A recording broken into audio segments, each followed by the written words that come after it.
एक tax payer ने balance sheet को सबमिट किया है और एफबीआर की तरफ से रिप्लाई रिसीव हुआ है कि हम इस डॉक्यूमेंट से या बैलेंस शीट से सेटिस्फाई नहीं है, हमें डिफरेंट तरह की इंफॉर्मेशन चाहिए जो उन्होंने मेंशन की हुई है। वो कौन सी इंफॉर्मेशन है, किस तरीके से उसको हैंडल करना है, और अगर हमें आपको रिप्लाई नहीं रिसीव हो रहा तो आपने किस तरीके से उसको फर्दर प्रोसेस करना है। आज के छोटे से टॉपिक के अंदर हम इसको स्टडी करेंगे। आप देख रहे हैं प्रैक्टिकल लर्निंग, उसमें हूं फ़हीम महबूब। वापस आते हैं टॉपिक के ऊपर। तो बैलेंस शीट के हवाले से हम डिफरेंट लेक्चर देख चुके हैं कि SRO 350 एक डॉक्यूमेंट इशू किया गया था एफबीआर की तरफ से, जिसमें अंदर सेल टैक्स के जो रूल्स थे उसको चेंज किया गया। उनमें से एक रूल ये था कि आपने बैलेंस शीट को सबमिट करना है। ये बैलेंस शीट को रिक्वायरमेंट क्यों आई कि फेक इनवॉइसेस को कंट्रोल करने के लिए उन्होंने बैलेंस शीट की रिस्ट्रिक्शन लगा दी है, जो कि काफी टाइम पे पहले लगनी चाहिए थी। एफबीआर की जो अप्रोच थी पहले ये थी कि लोग चोरी करें उनको हम पकड़ें। अब वो कहते हैं कि जी चोरी को होने ही ना दें, उसको रोक दिया जाए। तो उसके लिए उन्होंने क्या किया, बैलेंस शीट की रिक्वायरमेंट बना दी। लेकिन अब मसला ये है कि रिक्वायरमेंट तो आ गई, लेकिन एफबीआर का जो ऑफिस है, जो ऑफिसर्स हैं, उनको नहीं पता कि बैलेंस शीट को किस तरीके से वेरीफाई किया जाए, किस तरीके से प्रूव किया जाए। इसके पीछे एक डॉक्यूमेंट इशू किया गया है। आज की मैं बल्कि आपको लेटेस्ट जो अपडेट है वो देता हूं कि आज मैं एक ऑफिसर से मिला, सीनियर लेवल के ऑफिसर थे, उनसे मैंने डिस्कस किया एफबीआर के ऑफिस में कि एक डॉक्यूमेंट आया है 350 SRO, उसके मुताबिक बैलेंस शीट आपने प्रूव करनी है, तो आप क्यों नहीं कर रहे। टैक्स पेयर जो है वो टैक्स जमा करवाने से बैठे हुए हैं, वो पैसे हाथ में लेके बैठे हुए हैं, तो आप उसको अलाउ नहीं करने दे रहे, आप प्रूव ही नहीं कर रहे। तो उन्होंने ये कहा कि जी डॉक्यूमेंट इशू कर दिया गया इस्लामाबाद के ऑफिस से, हमें कोई ट्रेनिंग नहीं दी गई। 4-5 पॉइंट्स है जो मैं आपसे डिस्कस करता हूं। पहला पॉइंट ये है कि एफबीआर का जो पूरे का पूरा डिपार्टमेंट है, सारे के सारे जो ऑफिस हैं वो नो रिप्लाई मूड में। अगर आप उनसे डिस्कस भी करते हैं तो वैसे आपको शो करते हैं कि उनको पता ही नहीं है, और उनका कसूर भी नहीं है क्योंकि उनको इसके ऊपर प्रॉपर ट्रेनिंग भी नहीं दी गई। और दूसरी चीज ये आती है कि ये जो काम है बैलेंस शीट का, ये SCCP का काम होता था कि SCCP क्या, security and exchange commission of Pakistan का जो मेन रूल था फाइलिंग का, जो कंपनी हर साल फाइलिंग करती है उसके ऊपर बैलेंस शीट को रिपोर्ट करते हैं, वो उस चीज को देखते हैं, वैल्यूएट करते हैं, कोई क्वेश्चन हो तो डिस्कस करते हैं। उनके पास प्रॉपर कंपिटेंट स्टाफ है जिनको इस तरीके की ट्रेनिंग दी गई है, और उनके पास हिस्ट्री अवेलेबल है इस काम को करने की। अब हो क्या रहा है कि एफबीआर का जो स्टाफ है उसको ट्रेनिंग नहीं दी गई। 350 जो SRO है वो इशू कर दिया गया है, इनको इंटरनल मैनुअल ही नहीं दिया गया। होना ये चाहिए था कि ये डॉक्यूमेंट जब पब्लिक इशू किया गया तो साथ ही एफबीआर के इंटरनल जो जितने भी ऑफिसर्स हैं उनको ट्रेनिंग दी जाती, मैनुअल इशू किया जाता कि आपने बैलेंस शीट को किस तरीके से प्रूव करना है। तो ये एक तरह का लैक ऑफ कम्युनिकेशन है, जिसकी वजह से टैक्स पेयर जो इस सारी इंफॉर्मेशन के अंदर घूम रहा है कि बैलेंस शीट सबमिट करें, कर भी दी है, रिप्लाई नहीं आ रहा। अब एक ग्रुप के अंदर मैंने आज मैसेज देखा है कि किसी टैक्स पेयर को जो एक रिप्लाई रिसीव हुआ है, इसके अंदर हम जो इलॉजिकल डिस्कशन की है हमारे ऑफिसर ने, वो हम डिस्कस करते हैं। सबसे पहले उन्होंने ये कहा कि जो आपने बैलेंस शीट सबमिट की है ना, वो टैक्स के रूल के मुताबिक नहीं है, तो लिहाजा जो बैलेंस शीट आप टैक्स के रूल के मुताबिक बनाएं। यहाँ पे उन्होंने फर्दर ये कह दिया कि you have declare your balance sheet stock in trade. इस वजह से मैं ये कहता हूँ कि जब भी आप बैलेंस शीट बनाएं सही तरीके से बनाएं। यहाँ पे बैलेंस शीट बनाने के लिए मैंने डिफरेंट लेक्चर्स बनाए हुए हैं, हमने डिस्कस किया हुआ था कि प्रॉफिट एंड लॉस, ये शीट भी मैंने आपसे शेयर की हुई है। अगर आपको चाहिए तो आप लिंक में, डिस्क्रिप्शन बॉक्स में लिंक मेंशन है, उस पर क्लिक कीजिए, आपको मिल जाएगी।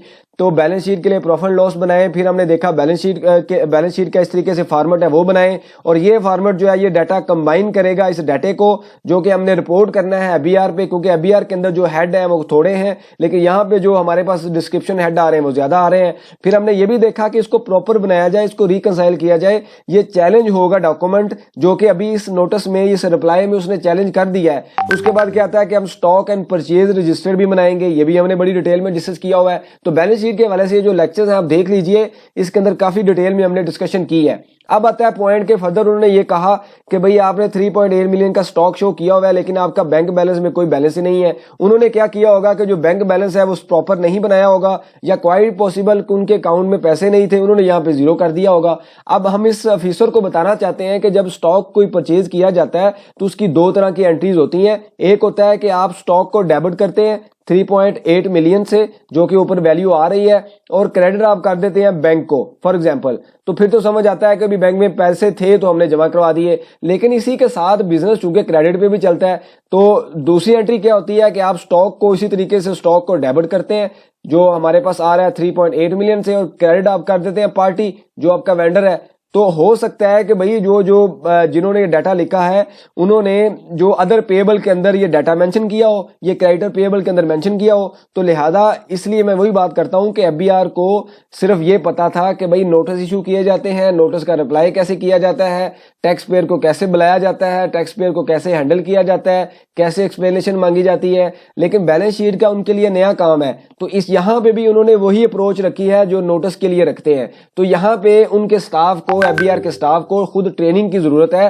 ताकि टैक्स पेयर सफर ना करे। वो टाइमली जो चीज फाइल कर रहा है, अगर वो इलॉजिकल है तो डिस्कशन करें, अगर लॉजिकल है तो यहाँ पे इनको अपने लॉजिक भी क्लियर करने पड़ेंगे। अदरवाइज क्या होगा कि 22 तारीख भी आ जाएगी, टैक्स रिटर्न फाइल नहीं होगी। तो ये आज बड़ी डिटेल में हमारी डिस्कशन हुई है, लेकिन उनके पास वो, मैं वही आपको बता रहा हूं कि वो नो रिप्लाई मूड में, उनको ये लगता है कि जी अगर हम प्रूव कर देंगे और बाद में बैलेंस शीट में कोई मसला आ गया तो फेक, अगर कुछ मसला निकल आता है बाद में कोई फेक इनवाइसेस का, तो वो सारे का सारा बर्डन उस ऑफिसर पे आएगा जिसने अप्रूव की हुई है। तो लिहाजा ये एक इलॉजिकल सा रिप्लाई उन्होंने किया है जो कि टैक्स पेयर को बुलाया जाएगा, ऑब्वियसली वो एक्सप्लेन करेंगे, विजिट करेंगे, डिफरेंट तरह की रिक्वायरमेंट जो है वो उनसे डिस्कस की जाएंगी। ये एक प्रैक्टिकल सिचुएशन है, हम डिपार्टमेंट के अगेंस्ट नहीं है, लेकिन डिपार्टमेंट को कोई भी काम अगर करवाना है तो उसका प्रॉपर एसओपी होना चाहिए, मैनुअल होना चाहिए। ये नहीं है कि आज डॉक्यूमेंट इशू करें कल से वो इंप्लीमेंट हो जाएगा। तो जो लोग टैक्स पे कर रहे हैं और ऑलरेडी कर रहे हैं, वो हाथ में पैसे लेके बैठे हुए हैं, आपका सिस्टम अलाउ ही नहीं कर रहा, तो ये भी एक तरीका ठीक नहीं है। तो मेरी जो जजमेंट है, जो मेरी जो डिस्कशन है, ओपिनियन है, वो ये है कि कुछ टाइम के बाद इस रूल को होल्ड कर लिया जाएगा, कुछ पर्पज के, कुछ टाइम के लिए एफबीआर के स्टाफ को ट्रेनिंग दी जाएगी, फिर इसको स्टेप बाय स्टेप इंप्लीमेंट किया जाएगा। क्योंकि अभी तो सारी कलेक्शन रुक गई है, रिटर्न रुक गई है। 22 तारीख तक अगर कौन अप्रूव करेगा? एक बंदे के पास 1000 रिटर्न है, ऑफिसर के पास है, तो क्या वो खुद क्लैरिकल काम करेंगे? ऐसा नहीं है, क्वेश्चन करेंगे। तो ये तो एक लंबा नेवर एंडिंग स्टोरी शुरू हो गई है कि ये मसला है, ये मसला है, ये मसला है। तो इस वजह से हो सकता है कि अभी कुछ टाइम के बाद इसको रिवर्स कर दिया जाए कुछ पीरियड के लिए, या इसको ऑटो अप्रूवल में दे दिया जाए। फिर क्या आता है कि जी अगर फॉर एग्जांपल आपको भी अप्रूवल अभी रिसीव नहीं हुई, जैसे मैंने भी काफी रिटर्न्स फाइल की हैं, बैलेंस शीट फाइल की है, लेकिन वो अप्रूवल नहीं आ रही, तो क्या विजिट करने का कोई पर्पस हो, बेनिफिट होगा?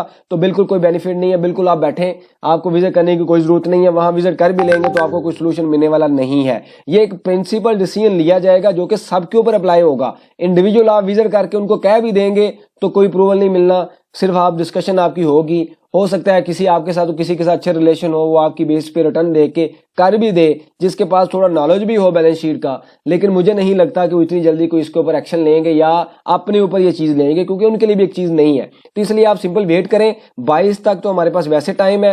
एक्सपेक्टेड है कि डेट फर्दर बढ़ जाए, उसके बाद या तो ये अनाउंस कर देंगे जी ठीक है, बैलेंस शीट का जो ऑप्शन है हमने कुछ पीरियड के लिए होल्ड कर लिया है, आप अगले 1-2 महीने के बाद तक इसको सबमिट कर लें। तो इस तरह डिफरेंट तरह की चीजें हैं जो हमने डिस्कस कर ली है। तो मैं दोबारा एक्सप्लेन वही करता हूं कि बैलेंस शीट को प्रॉपर बनाइए, ये प्रॉपर जो तरीका है उसके मुताबिक बनाएं।